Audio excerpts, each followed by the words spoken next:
Sitting in front of me is someone I chatted to a little while ago now. Dr. Ewan Ritchie is a lecturer in ecology at the School of Life and Environmental Sciences at Deakin University.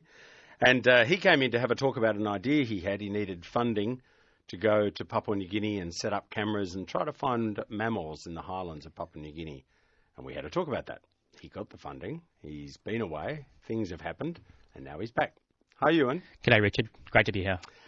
Congratulations on completing what you wanted to complete. Yeah, it was fantastic actually getting all that support from the public. So achieving our first aim, which actually just get the money to get there in the first place. But now I'm here today to talk about the exciting stuff, which is what we actually found. And let's restate. I sort of briefly did it. Let's restate what the aim was. Yeah, so the aim was, it was a crowdfunding project. So we got the public involved to support our science. And the aim was to look at some critically endangered mammal species. And when I say critically endangered, a couple of tree kangaroo species, probably less than a few hundred animals on the planet. So that, pandas as an example, 1,600 or more on the planet. So these things really are threatened with extinction. And we wanted to survey these mammals in really remote mountains of Papua New Guinea to see where they are. And the reason why Papua New Guinea, Australia holds the record in extinct species, why did we have to go to Papua New Guinea to go and study? Yeah, well, Papua New Guinea is an incredibly unexplored region. There's a huge area, lots of areas are really remote, and very few people live there. And we know very little, really, about the biodiversity that's there. We know that there's incredible richness, but we actually still know very little about the species that are there. So one of the reasons is it's really high, a lot of climbing. Indeed, and I probably undertook with Jim, Thomas, and the local guys that went out with us one of the hardest walks of my life. So two-day walk in, the first day into the village, the second day to the top of the mountain, and that includes a sort of 5-6 hour walk up a river. And then when I thought that, the fun was over, it was up a mountain for another hour and a half in a mountain that's put about 45 degrees. So it was hard work. When you say it, it sounds, it's not too bad, hour and a half. I've done stuff for an hour and a half. I think that'll be all right. At the time, were you thinking, oh, seriously, I should be back at home. I could be reading a report or yelling at undergraduates. Exactly. I don't need to do this. I was spent, and it was all the more embarrassing because the local guys left us for dead, of course. So here I was carrying very little on my back, and the local guys, 50 kilos max, carrying heavy loads, wearing bare feet, smoking all the time, and leaving us for dead. Yeah. So I felt pretty inadequate. Well, I hadn't trained per se, but I consider myself a reasonably fit guy. It's not the same. Exactly. If you don't live there, you don't live in those tropical conditions, and you're exercising really, really hard, then yes, you feel it. I'm not surprised by that. Ewan put so much work into getting the project there and making sure he had the right cameras and what are we going to study and where will we set them. The idea. Ewan, have you done any fitness training for climbing in Papua New Guinea? Yeah. Huh? No, just wing it. Wing it? How hard could it be? Exactly. Steamy, hot and nasty, as it turns out. So where did you actually go?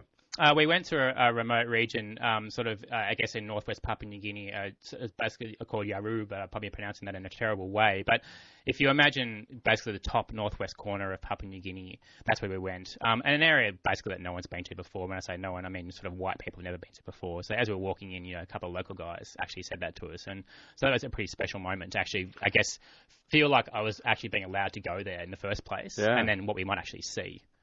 So the idea was, and make sure I've got it right, you're setting up cameras and then hoping to capture what happens at night, the movements of the mammals and movements of the whole biodiversity that's up there. Exactly, and these animals are really shy, so I actually spotted around these areas and looked for the animals myself and saw very little. But then when we put the cameras out, we've got image after image of these animals that we hadn't been able to see ourselves. How long were you there for? The actual putting the cameras out only a couple of days, but the cameras themselves were out for a good, sort of 3 months or so.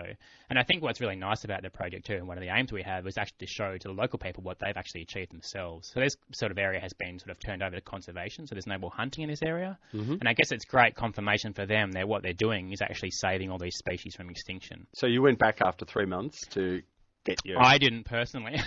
So the lads that went out with us the first time round, the very fit lads that left me behind, they went out and grabbed the cameras and they brought them back. And then Jim was my colleague who's working with me, was looking at the images in Papua New Guinea and then telling me all about them. Lots of excited emails? Lots of excited emails, sitting on Facebook, etc. Actually, as the images were coming in and he was telling me about them. It was pretty amazing. So what was so amazing? What did you find? Well, we found positive confirmation of the Waimang tree kangaroo, and these are one of the endangered species, and that's the first image taken of this animal in the wild ever. So that was pretty amazing. And then a whole range of other species, which there's very little information on. So, a whole range of species. And, I sort of talked to Tim Flannery about this and sent him a couple of images. And I said, oh, what's this? And he said, oh, look, that's this particular rodent that's only been recorded once ever. And that's this and that's that. So it was really exciting. I get that it's exciting to you. You're a lecturer in ecology. at the School of Life and Environmental Sciences, why do we care? What does it matter if there's a tree kangaroo in the very top of Papua New Guinea in the northwest areas? Well, we know that, species all have important roles in ecosystems, I guess. And so if Do we? start... Surely we can get rid of big sharks. No, we certainly can't.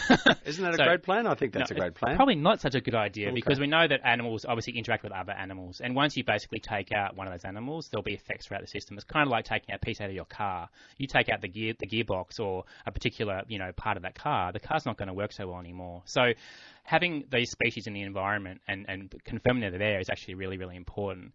And I think what's fantastic for me overall, though, is it's a really great example of how the public and scientists and non-government organisations like the Tenkile Conservation Alliance can all get together to make a really positive difference. Because you often hear so many bad news stories, if you like, about extinctions and how bad the world really is. Well, here's a good example of what is happening. And, things aren't as bad as we think, always. It's really interesting, the role in social media in all of this. You and I got chatting on Twitter. You messaged me through Twitter, and we started our conversation there. And there's all sorts of it's interesting to me just watching it how many interested parties there are following you and your work. They desperately retweet messages and they have opinions and they chime in. It's really interesting. What do you feel about the use of social media? I'm a complete convert. So when the images were coming in, we were doing a live tweet, basically, actually sharing images with the public about what we were finding. And, you couldn't have done that sort of a few years ago. You'd have to send it out by email or you'd have to contact someone first and it'd be a very slow process. There's clearly a huge thirst from the public for more information about what scientists do, and they really want to be connected more. And I think it's incredibly powerful now to use social media, things like Twitter, Facebook, and others, to actually, I guess, break down those barriers between, the ivory tower and universities, scientists, and the public. It's fantastic. One of the reasons I wanted to chat to you in the first place was I thought it was a really interesting thing you were doing, which is using social media, using crowdfunding to get a science project for a university to happen that otherwise you'd be cap in hand trying to get in the budget allocation of, and you might be waiting ahead of something else and something else and something else. So you sort of went round that and said, no, what about this? Let's do this. What happens now? You've got the footage. You've got evidence. Tim Flannery's going, oh, I've not seen that before.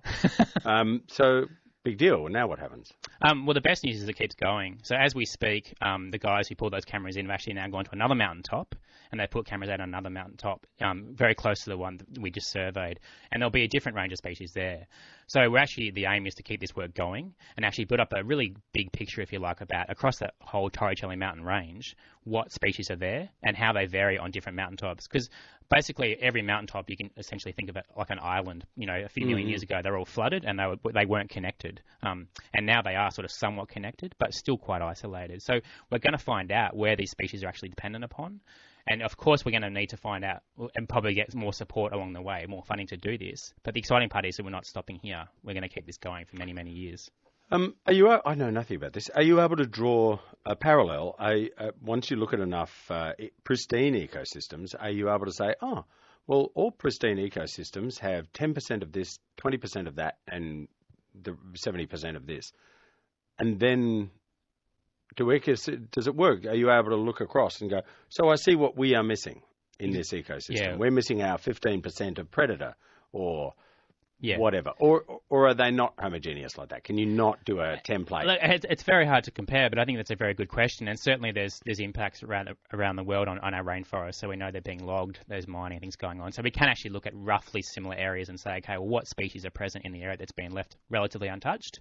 And what's happening to the areas that are being actually impacted, are being affected by, things being taken out of them. So yes, you can do a little bit of that, but of course, it's tricky to compare apples with apples. What's been the university's role in all of this? Because it seems to me, and the ABC has this difficulty too, that it's one thing to encourage your staff to social media and talk direct to people and maybe get funding from them. But it's another thing to go, ooh, you're representing us. Yeah. And there are ungoverned conversations and you're getting money. Is someone accounting for this? I think Deacon's been a real leader in actually engaging in crowdfunding with Possible. And I think they actually see that model as incredibly successful and powerful. So I think they don't have very many reservations in terms of what's already happened with other projects as well. Exactly. So I think really it can only be seen as a positive that, it's again another way that scientists can actually talk with the public. And I guess the public can see the value of universities. So it's really kind of positive feedback going on there. So I don't think the university really has many issues at all with that. You said it was ongoing and more information and the cameras will get reset. What happens to the stuff that's been shot now? Does that become anything? Will that end up in lecture rooms somewhere? Or yep, what happens? It'll turn into a research paper about sort of what species have been found in that area. Obviously, it'll be used to actually, most importantly, probably show the local people of the region what they've actually got in their backyard, and I guess the wonderful efforts that the Tenkili Conservation Alliance, etc., have been doing, what that's actually achieving. So I guess it's important beyond just a scientific paper. But yes, say what Tenkili Alliance. Oh yeah, so the Tenkili Conservation Alliance, and they deserve a huge amount of credit, of course, have been set up in this region for over 10 years. And so I guess this is in some ways a culmination of a lot of the work they've been doing. They've been increasing education, healthcare, etc. in the region as a way of actually trying to conserve these species. So rather than just walking in and saying, well, you've got to stop, killing these animals to eat them, can you please stop doing this? But we're going to help you along the way, with improved access to clean water, education, etc. So they've really sort of taken a holistic approach to actually conservation. You always struck me in the couple of times we've chatted as someone who's very energised and very positive. It's 2014, species are dying at an incredible rate. People still debate, so what? Yeah. What keeps you energised? What keeps you optimistic in your area? Well, most personally, my children. I mean, I look at my children and say what future they're going to have, and I want my children to see animals in the wild. Because that was one of the triggers for this whole project. Absolutely. And I guess, I have a deep love of nature and I want to share that with people. But I guess, yes, we can get bogged down in the doom and gloom, but we can also actually focus on positives, I guess. And if people can see the positives, they can actually feel like they can make a difference. And along those lines, the Tenkili Conservation is actually making a documentary at the moment called Into the Jungle. So intothejungle.org if you want to have a look at it. And it's basically about their story. And it gives hope to people about what can be achieved and the positive things we can actually do together. So I think that's really important. I think it is. It is the link between you and our last guests, where we were talking about another form of documentary, but a similar conversation about, well, if you look at a problem, it's so overwhelming, you just stop before you've started. But if you look at what you can do and just focus on what you can do, then something starts to happen. Yeah, I think you've nailed it, Richard. Having a clear focus is really important, and the TCA has done that brilliantly. They have their focus, they want to preserve this region, and they're working with the people in that region, and it's been incredibly successful. What about for you? Is this now, because you've done this sort of work, and it's Papua New Guinea and it's mammals, is this now life's work for you? Or do you go, okay, other people are working on this, I'm fascinated by jellyfish as well, and I will look at them. No, it's too awesome to turn away. I want to keep going back. Yeah, it's every biologist's dream, I guess, to work in areas where there's all these incredible animals, many of which we don't know much about at all. So I'm in it for the long haul. Well, you are kind of on the crew of the USS Enterprise now, aren't you? Pretty much. You are boldly going where few have gone before. Exactly. And that must be exciting for any scientist in any field. And again, it's exciting because I feel like I'm actually doing something meaningful. I mean, I can write all the papers in the world, and I can lecture, every day of the week, and that's really important. But actually, I guess doing science, which is having a tangible benefit for importantly, local people, means a lot to me as well as to them. Ultimately, how will it have a tangible benefit? How do the local people benefit? If the charity fell away, wouldn't everything fall away? I mean, that's the importance of continuity, I guess. The TCA's been there for over 10 years, and they're not just going to fly in and fly out and say, okay, we'll do this and everything will be okay. So they're in it for the long haul. So you've got to have those personal connections to keep these things going. But I guess positive confirmation is also needed. You can't just walk in and say, conserve this area because that's a good idea. If you say, conserve this area, we'll help you along the way, and here's what you've achieved, people are going to actually want to do things. Is ecotourism possible in this area, or is it, it's too remote? You'll get 4 people who can walk there and the rest will die on the track. That's been proposed, and it's got its difficulties because it's a very remote region. There's a lot of challenges, so I wouldn't want to say they're going to be flooded with ecotourism. I love the idea of what was it like on your holidays, and as you described it, I'm crossing the river, they're chewing betel nuts, stopping me from drowning as they're getting swept away. I mean, I made a joke about Kokoda, and when one of the local guys says Kokoda, that's a walk in the park compared to here. So so it really is tough going. But in terms of other things, I mean, there's huge potential for carbon storage in these forests. So in terms of future for what they're doing, if they can convince people to conserve these forests and they can put a value on these forests in terms of how much carbon they can store, that's another reason why, for protecting them and why they will last into the future. And I guess the answer to that question is, we don't know. But we certainly won't find out by doing nothing. Exactly. Yeah, doing nothing is not acceptable. So we really do have to make an effort. I've always quite liked doing nothing. I like the way that you think it's not acceptable. Dr. Ewan Ritchie's who you're chatting to. We've talked to him before. It's great to see him come back all full of excitement because of your help, basically. Crowdfunding got the project up. Will ordinary people ever get to see the footage?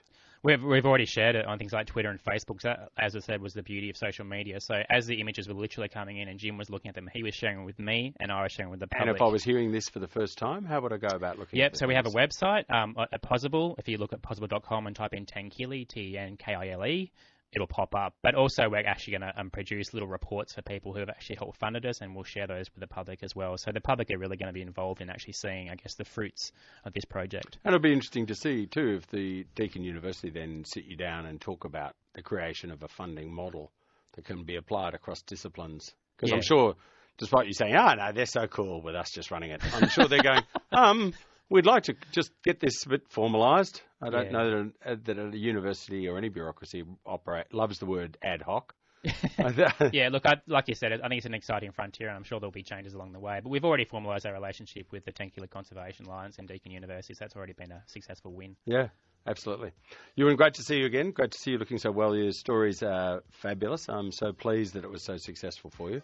And keep us posted. I'll be fascinated to see this project as it journeys on and see what it grows up into. Will do. Thanks a lot, Richard. No problem. You should get back in the Yellowed undergraduates or something. Aren't they starting uni soon? They are in a few weeks. They'll be exhausted by your enthusiasm straight away.